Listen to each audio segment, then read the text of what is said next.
Hello guys, ഇന്നത്തെ video എന്ന് പറഞ്ഞാൽ കോന്നി ആനക്കൂടിനെ പറ്റിയാണേ. അപ്പം ഞങ്ങൾ ഇന്ന് കഴിഞ്ഞ ദിവസം കോന്നിക്കൊന്ന് പോയിട്ടുണ്ടായിരുന്നു. അപ്പം ഞങ്ങൾ ആനക്കൂട്ടിലും കയറി കേട്ടോ. അവിടെ കുറേ ആനകളുണ്ട് കേട്ടോ. അപ്പം എല്ലാ ആനകളുടെ പേരും അതിന് എത്ര വയസ്സുണ്ടെന്നും അതിനെയൊക്കെ ഇവിടുന്ന് കൊണ്ടുവന്നതെന്നും അതിൻ്റെ ഫ്രണ്ട് തന്നെ എഴുതി വെച്ചിട്ടുണ്ട്. ഈ ആന കണ്ടോ, നമ്മൾ ഫോണൊക്കെ ഇങ്ങനെ പിടിച്ച് നിൽക്കുന്ന കാണുമ്പോൾ നമുക്കത് പോസ് ചെയ്ത് തരുന്ന രീതിയിൽ ഡാൻസ് ഒക്കെ കളിച്ച് കാണിക്കും. നമ്മൾ ആരും ഫോൺ അവിടെ പിടിക്കുന്നില്ല എന്നുണ്ടെങ്കിൽ പുള്ളി ഡാൻസ് ഒന്നും കളിക്കത്തില്ല, അനങ്ങാതെ അവിടെ നിന്ന് തരും കേട്ടോ. അങ്ങനെ കുറേ ആനകളുണ്ട് അവിടെ. അപ്പം എല്ലാ ആനകളുടെയും പേരും അതിനെയൊക്കെ ഇവിടുന്ന് കൊണ്ടുവന്നതിനും അതിനെത്ര വയസ്സുണ്ട് എന്നും അവിടെ എഴുതി വെച്ചിട്ടുണ്ട്. അപ്പം ഞങ്ങൾ ആനകളെ എല്ലാം ആദ്യം തന്നെ അവിടെ നിന്ന് കണ്ട് ഒന്ന് ആസ്വദിച്ചു.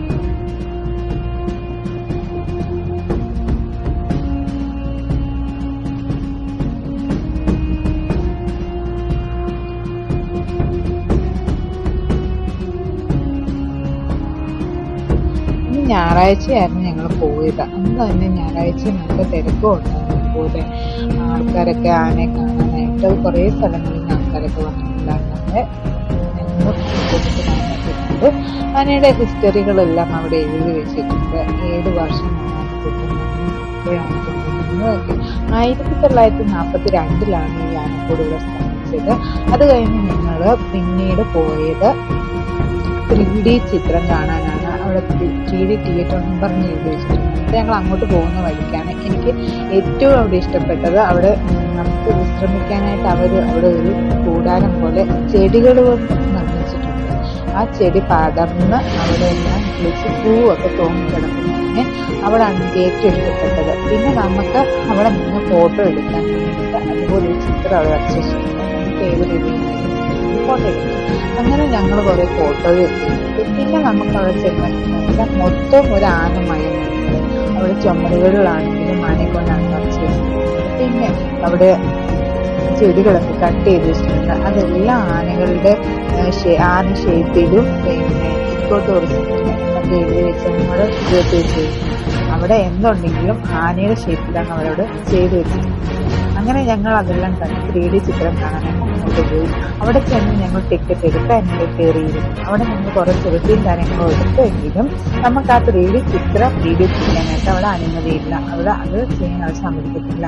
അങ്ങനെ അതിനകത്ത് കയറി 3D ചിത്രം എല്ലാം കണ്ട് ഞങ്ങൾ പുറത്തിറങ്ങി എല്ലാവരും ചിത്രങ്ങൾ കണ്ട് ആസ്വദിച്ച് പോയി. ഞങ്ങളും അതിനൊപ്പം പോയി. അടുത്തായിട്ട് ഞങ്ങൾ പിന്നെ അങ്ങോട്ട് നടന്ന കൂട്ടത്തിൽ ഇവിടെ ഒരു ചെറിയ മ്യൂസിയം എന്ന് പറയാൻ പറ്റില്ല, എക്സ്പ്രഷൻ പോലെയുള്ള ഒരു ഇതാണ്. അവിടെ ഞങ്ങൾ കയറിയില്ല. അവിടെ നിന്ന് ഞങ്ങൾ വീണ്ടും നടന്ന് കാണാൻ നമുക്കവിടെ ചെന്ന് കഴിഞ്ഞാൽ മനസ്സിനൊരു കുളിർമയൊക്കെ കിട്ടുമെന്ന് പ്രത്യേകിച്ച് അവിടെ എടുത്ത് പറയാൻ കാണാനൊന്നുമില്ല. പിന്നെ നമുക്ക് ആനയെപ്പറ്റി കൂടുതൽ അവിടെ അറിയാൻ പറ്റും. ആനയെ പറ്റിയുള്ള എല്ലാ കാര്യങ്ങളും അവിടെ നമ്മൾ എഴുതി വെച്ചിട്ടുണ്ട്. ഫോട്ടോസും ഉണ്ട്. അതുകൊണ്ട് നമുക്ക് മറ്റൊരു സഹായമില്ലാതെ തന്നെ കാര്യങ്ങൾ പെട്ടെന്ന് മനസ്സിലാവും. അങ്ങനെ ഞങ്ങൾ വേറൊരു മ്യൂസിയത്തിൽ ചെന്ന് കയറിയപ്പോഴാണ് അവിടെ ഞങ്ങൾ കണ്ടത് ആനയെ കെണി വെച്ച് ഏതെല്ലാം രീതിയിലാണ് പിടിക്കുന്നതെന്ന് അവർ അവിടെ കാണിക്കുന്നുണ്ടായിരുന്നു. അതൊരു ചെറിയ ഗ്ലാസ്സിനകത്താണ് അവർ ചെയ്ത് വെച്ചിരിക്കുന്നത്. അത് ഞങ്ങൾ നല്ല വൃത്തിയിൽ കണ്ടു കഴിഞ്ഞിട്ട് അടുത്തത് ഞങ്ങളെല്ലാം കണ്ട് ഇങ്ങനെ കാഴ്ചകളൊക്കെ കണ്ട് പോവുകയായിരുന്നു.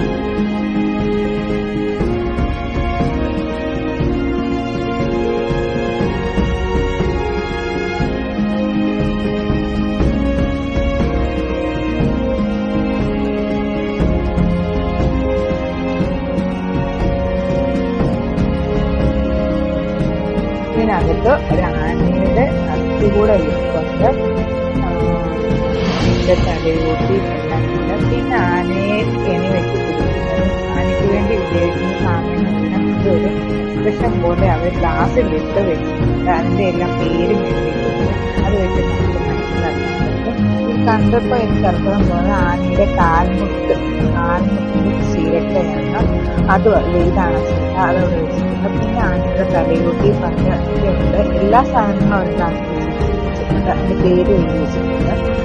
അങ്ങനെ എല്ലാത്തിൻ്റെയും അവിടെ എഴുതി വെച്ചിട്ടുണ്ട്. അത് കണ്ട് അങ്ങനെ പോവുകയാണ്.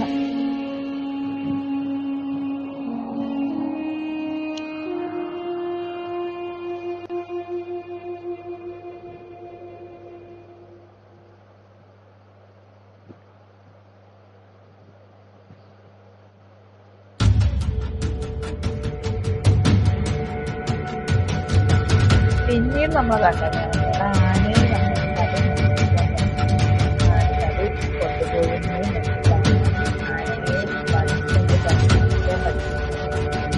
ആനയെ അതുകൊണ്ടാണ് ഇംഗ്ലീഷിലും മലയാളത്തിലും അവരവിടെ എഴുതി വെച്ചിട്ടുണ്ട്. അങ്ങനെ കാര്യങ്ങൾ അതെല്ലാം എഴുതി വെച്ച് അതും കണ്ട് അത് കഴിഞ്ഞിട്ട് ഇതിൻ്റെ ഫ്രണ്ടിലായിട്ട് തന്നെ മ്യൂസിയത്തിൻ്റെ ഫ്രണ്ടിലായിട്ട് തന്നെ വലിയൊരു ആനയാണ് നമ്മൾ കയറി വരുന്നത് അത് കഴിഞ്ഞ് കഴിഞ്ഞാൽ ആനപ്പറ്റി ആനയ്ക്ക് ആവശ്യമുള്ള മ്യൂസിയം പറയാൻ പറ്റത്തില്ല, ഒരു എക്സിബിഷൻ പോലൊക്കെ ഉള്ളു അവിടെ വെച്ചിട്ടുള്ളൂ. അതെല്ലാം കഴിഞ്ഞ് അവിടെ കുറേ ഓരോ കാട്ടിലെ ഓരോ ജീവികളുടെ പേരും ഫോട്ടോയും എടുക്കുന്നുണ്ട്. അവിടെ ഒരു ചേച്ചി ഇരിക്കുന്നുണ്ട്. ആ ചേച്ചി അതിൻ്റെ ഓരോ ജീവികളുടെയും ഫോട്ടോസിൻ്റെ അവിടെ നമുക്ക് ആ ജീവികൾ സൗണ്ട് വരും. നമ്മൾ കേട്ടിട്ടില്ലാത്ത പല ജീവികളുടെ സൗണ്ട് നമുക്ക് അവിടെ കേൾക്കാൻ പറ്റും. ആ ചേച്ചി അവിടെ ചെയ്തിട്ടുണ്ട്. ഇത്ര ആളുകൾ തേങ്ങയാണ് അവരത് ചെയ്തിട്ടുണ്ട്. അതെല്ലാം കണ്ട് ഞങ്ങൾ വീണ്ടും പുറത്തോട്ട് നോക്കി. അതാണ് ഞങ്ങളുടെ ഫ്രണ്ട്സ് വെച്ചിരുന്ന ഈ ആന കണ്ടത് കഴിഞ്ഞ് ഞങ്ങൾ പുറത്ത് ഇറങ്ങി. അത് കഴിഞ്ഞ് നേരെ ഒരു പാർക്കാണ്. കല്യാണം നേരെ പാർക്കിലേക്ക് പോയി. പാർക്കിലേക്ക് പോകുന്ന വഴിക്കാണ് നമ്മൾ വേറൊരു ഇരുമ്പ് വെച്ചുള്ള ഒരു ആനയാണ് വന്നത്. ആ ആനയുടെ പുറത്ത് പല പല ജീവികളുണ്ട്. കൊക്ക്, താറാവ്, പല്ലി, കഴുകാര, അങ്ങനെ കുറേ ജീവികളുണ്ട്. അതെല്ലാം പാർക്കിലോട്ട് പോകുന്ന വഴിക്കാണ് നല്ലൊരു അരുവി അവരവിടെ വെച്ചിട്ടുണ്ട്. ആ അരുവിയിൽ ഫസ്റ്റ് ടൈമാണ് ഞങ്ങളവിടെ ആനയാണ്. അവിടെ അവരാണ് അതിൻ്റെ സൈഡിലായിട്ട് പിന്നെ അരുവിയിൽ ഒരു കുളവും ആ കുളത്തിൽ കുറച്ച് ആനയും പിന്നെ അതിനകത്ത് മീൻ വെച്ചിട്ടുണ്ട് കേട്ടോ. അപ്പോൾ അതൊക്കെ കാണാൻ നല്ല ഭംഗിയാണ്. നമുക്ക് വിദേശങ്ങളിലായിട്ടൊന്നും അവിടെ കുട്ടികൾക്കുള്ള പ്രാധാന്യമായിട്ട് പറയുന്നത് അവിടുത്തെ പാർക്കാണ്. ആ പാർക്കിൽ നല്ലതുപോലെ കുട്ടികൾക്ക് ആസ്വദിക്കാൻ പറ്റും എല്ലാ സാധനങ്ങളും കുട്ടികൾക്ക് ഇഷ്ടപ്പെടുന്ന രീതിയിലുള്ളതായിട്ട്. ഇന്ന് ഞങ്ങൾ കുറേ നേരം പാർക്കിലൊക്കെ വന്നു.